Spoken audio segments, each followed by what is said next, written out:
The first thing that I think, the first topic that I want to discuss is some of the research that you've done, right?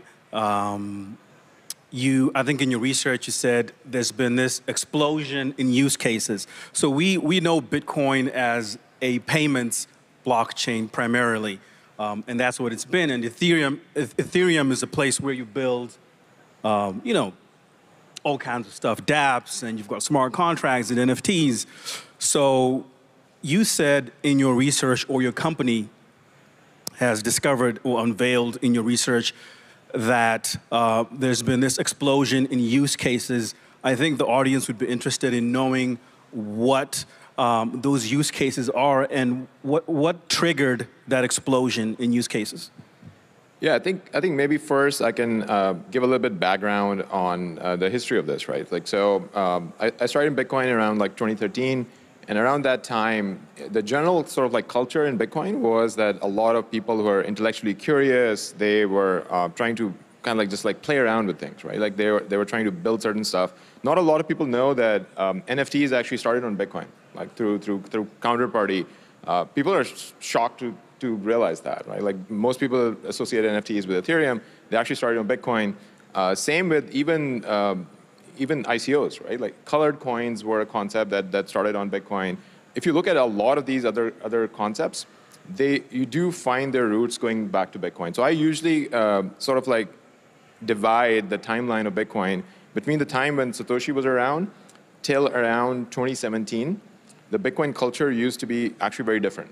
They were very intellectually curious, very much open to experimentation, and there was more of a developer culture there. And I've experienced it, that's how I started. I was building Bitcoin L1 protocols directly on the Bitcoin chain.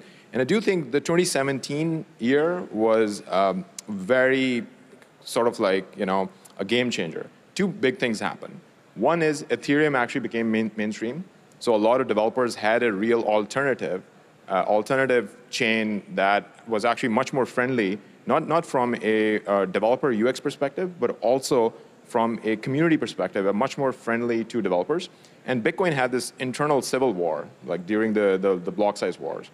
And the community became actually much more shunning new ideas and just don't ever change Bitcoin, and not a very tech-driven community since 2017. And now what we are seeing with ordinals and NFTs on Bitcoin L1 or other L2s like Stacks and others, I think there's a revival of Bitcoin building. And that was theoretical a couple of years ago, where there was still a small community that were trying to do it. And I think this is the year where there's finally data, there's actual traction of these applications. And the data is actually strong enough. I think we crossed more than 1 million inscriptions on ordinals on Bitcoin L1. And for the first time, we saw a 10x, 20x increase in Bitcoin fees. We just had a panel on Bitcoin miners. This is a great development for Bitcoin mining. It's a great development for long-term security of Bitcoin. But most of all, I think it's the revival of the developer culture that I'm by far the most excited about. It's like Bitcoin is fun again. Bitcoin is a place to build again. And I think that's the best thing that could have happened.